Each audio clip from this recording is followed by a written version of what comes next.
para que el límite de la expresión que ustedes pueden ver sea igual a e a la menos 9.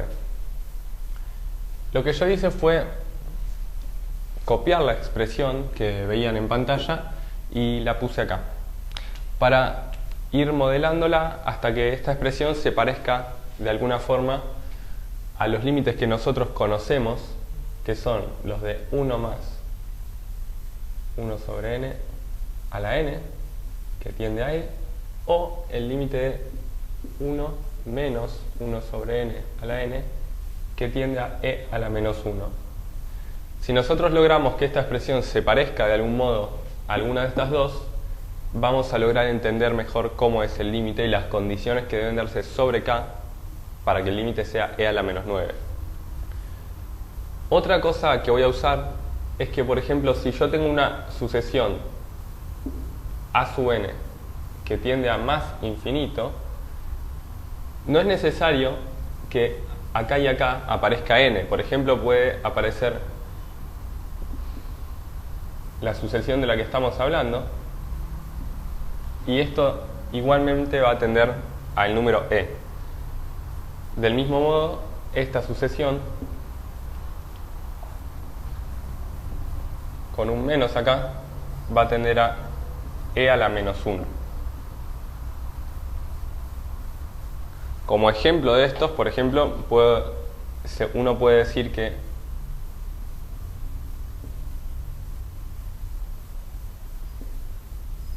esto tiende a e. ¿Y por qué puedo decirlo? Porque la sucesión esta, 3n, si la tomamos como a sub n, tiende a infinito, que es lo que yo quería. Entonces, bajo esas condiciones, uno puede aplicar igualmente los límites conocidos estos. Entonces, hay que trabajar la expresión esta de forma de que se parezca o bien a esta o a esta expresión. Bueno, entonces vamos a ir trabajándola por partes, de modo que vayan apareciendo los elementos que vemos acá. Por ejemplo, este 1 y abajo alguna expresión que tenemos que esperar que tienda a infinito. Entonces, la forma más fácil de hacer aparecer un 1 acá es sumar un 1 y restar un 1. Entonces voy a ir trabajando esta expresión y me va a quedar 1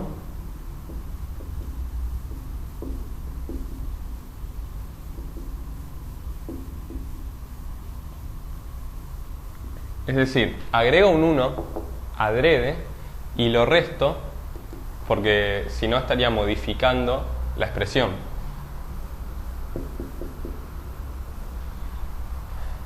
Claramente estas dos cosas son iguales y lo que voy a hacer ahora es, el 1 lo dejo ahí porque me sirve para que se parezca a esta expresión, y el otro 1, el que está restando, lo resto con la fracción. Entonces esto me va a quedar. Este 1 lo voy a escribir de una forma apropiada para lograr un denominador común entre ambas fracciones y poder sumar, y esa forma apropiada es justamente una que tenga este denominador. Bueno, no hay muchas formas de escribir al 1 de forma que tenga este denominador. El 1 ustedes pueden pensarlo como 2 dividido 2, 8 dividido 8, 20 dividido 20. Cualquier número dividido sí mismo es 1, salvo el 0 que no se puede dividir por él.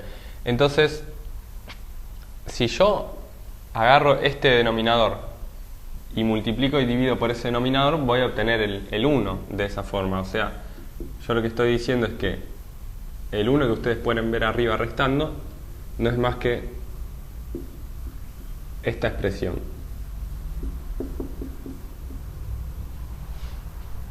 Y ahora puedo sumar esta expresión a ojo, porque las expresiones que tienen denominador común se suman fácil. Por ejemplo, si yo tengo 3 séptimos y 2 séptimos, será 5 séptimos el resultado, que es 3 más 2 séptimos. Entonces, de esa forma yo puedo escribir esto con el denominador en común,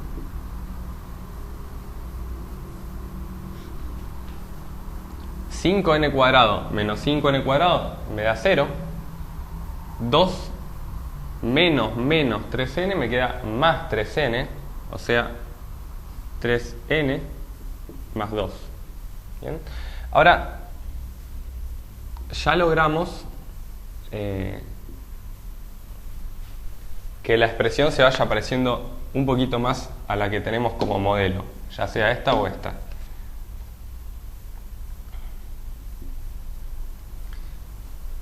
Lo que nos falta es un 1 arriba. Bueno, ese 1 arriba lo tenemos que lograr del siguiente modo. Uno tiene que acordarse que tener un número multiplicando arriba es lo mismo que tenerlo dividiendo en el denominador.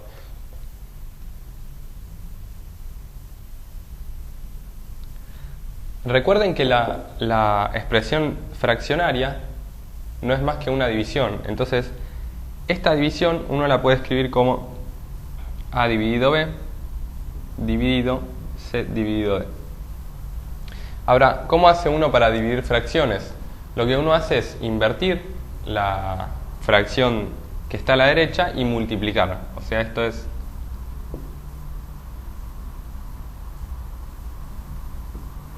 y multiplicar dos fracciones simplemente es los numeradores con los numeradores y los denominadores con los denominadores. Entonces queda A por D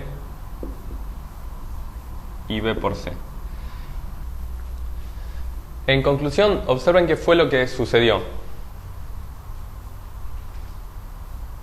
Este D que está multiplicando en el numerador es igual que si estuviese dividiendo en el denominador de la fracción. Es decir, los números que están arriba de una expresión fraccionaria puedo simplemente llevarlos al denominador siempre y cuando los ponga dividiendo. Entonces, eso es lo que voy a aplicar a la expresión esta para conseguir un 1 acá, porque justamente esta expresión la voy a pensar como esto por 1 y la expresión entre paréntesis voy a llevarla al denominador poniéndola dividiendo en lugar de multiplicando. Con lo cual, esto ya va tomando más pinta de lo que es nuestro modelo.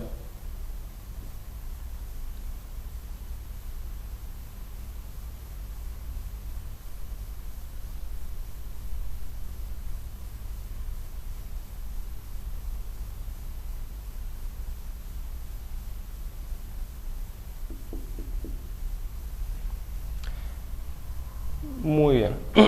Y ahora solamente habría que arreglar el tema del exponente. En el exponente, en nuestro modelo, ya sea este o este, aparece la misma sucesión en el denominador que en el exponente, cosa que acá no sucede. Entonces, lo siguiente es ver cómo arreglar eso de forma que esta expresión aparezca en el exponente.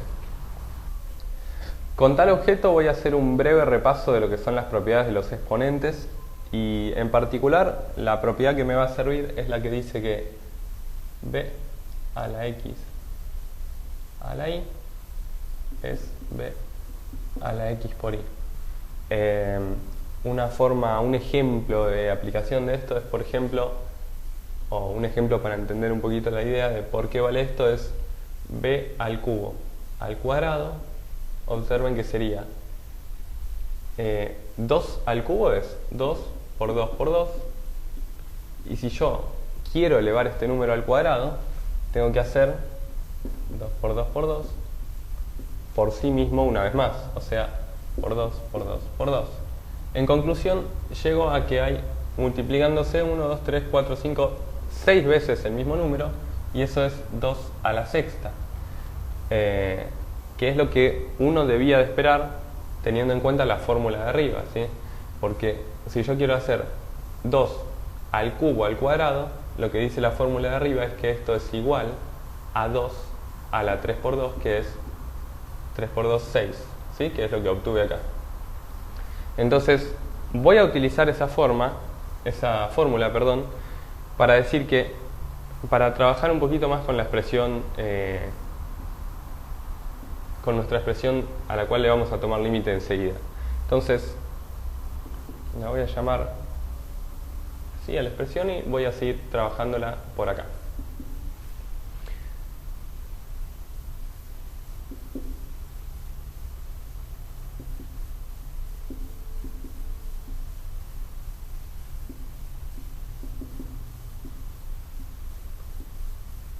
Lo que yo decía hace un ratito era que yo quería que mi expresión tenga como exponente lo mismo que tiene como denominador este sumando. Entonces pongo simplemente ese exponente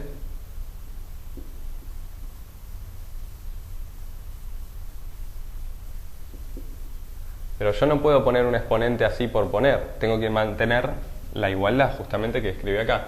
Entonces si yo quiero mantener la igualdad, el exponente que tengo que poner es 1, ¿sí? Cualquier número a la 1 es el mismo número, es decir, yo voy a cancelar ese paso que hice poniendo un exponente que sea el inverso multiplicativo de este, ¿sí?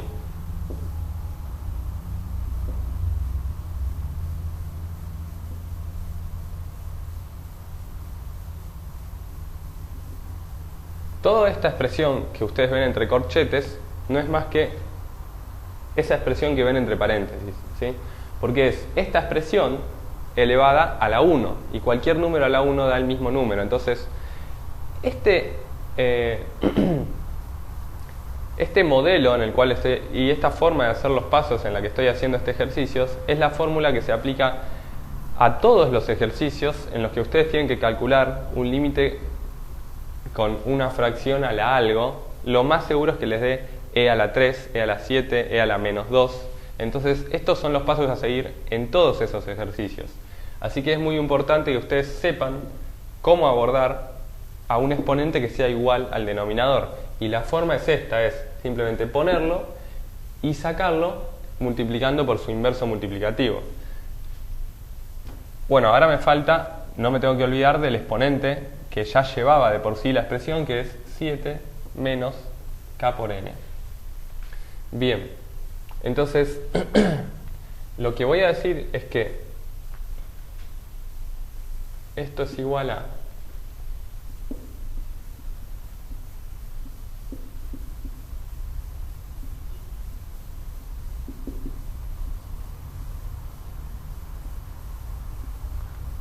voy a quedarme con el exponente que a mí me interesa, que es este.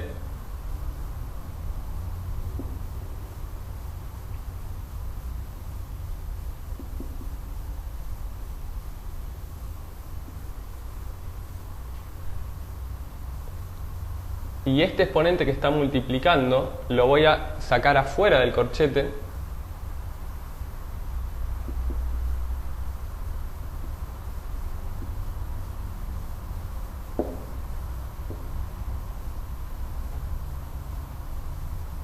De forma que esté multiplicando al exponente que está esperando afuera.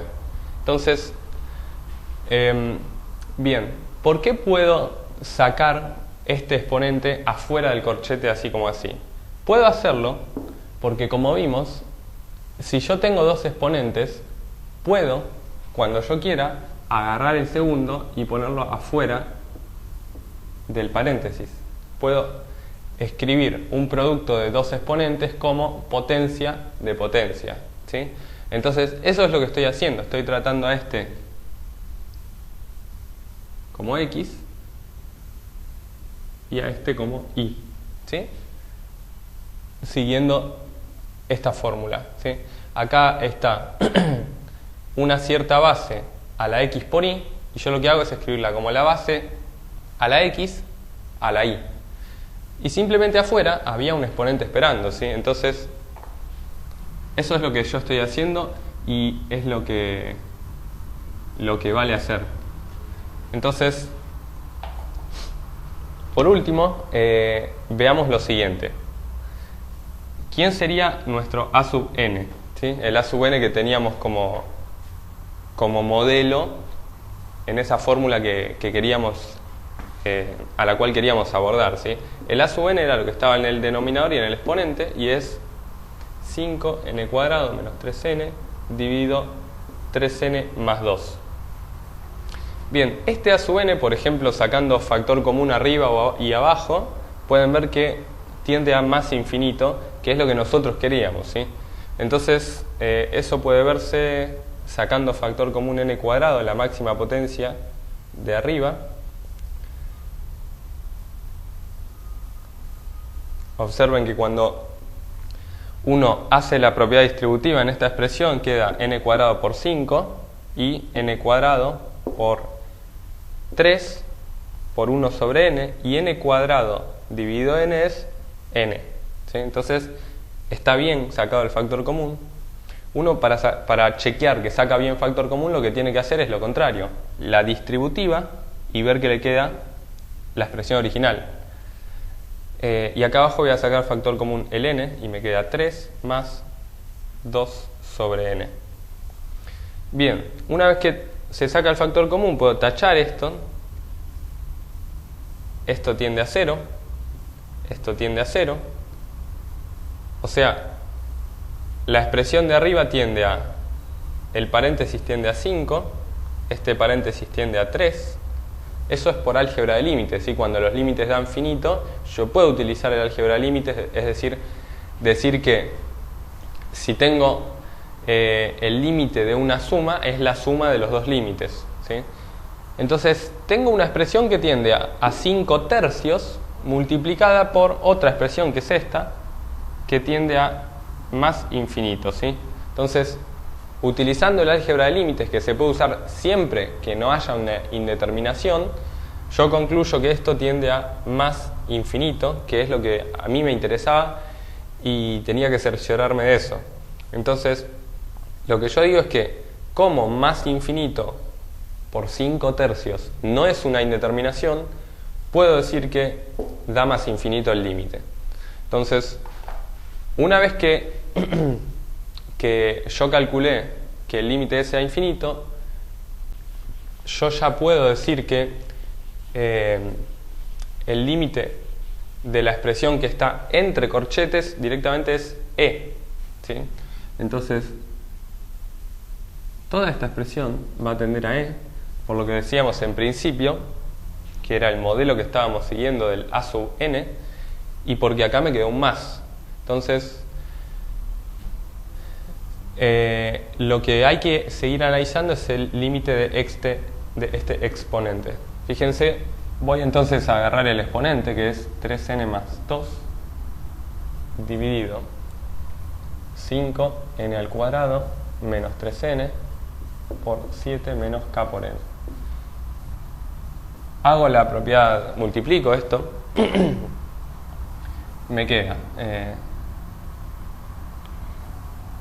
3 por 7, 21n, me queda menos 3k por n al cuadrado, después 2 por 7, 14, y me queda menos 2k por n, ¿sí? Multipliqué el 3 por este, el 3 por el segundo, y el 2 por ambos, ¿sí? Y abajo me queda el denominador. Abajo tengo que pensar que esto tiene un 1 y estoy multiplicando como fracción. Entonces, si yo hago el mismo truco de sacar factor común, la potencia más grande, me va a quedar n al cuadrado menos 3k. Me va a quedar el primer término, disculpen, cambié un poco el orden, el primer término este corresponde a este, ¿sí? Ahora voy a poner el término que corresponde al 21n, que va a ser 21 dividido n. Ahora el que corresponde al 14, que va a ser 14 dividido n al cuadrado. Y el que corresponde a este término va a ser menos 2k sobre n. Todo esto dividido n al cuadrado, 5 menos 3 sobre n, perfecto. Esta expresión podemos ver que tiende a 5, porque esta tiende a 0. Todas estas expresiones tienden a 0 y esta tiende a menos 3k. Esto lo podemos cancelar y en conclusión podemos decir que el límite de esto es menos 3k sobre 5 y por lo tanto abordamos a una conclusión sobre el límite que a nosotros nos interesaba en principio. Es decir, el límite, cuando n tiende a más infinito, de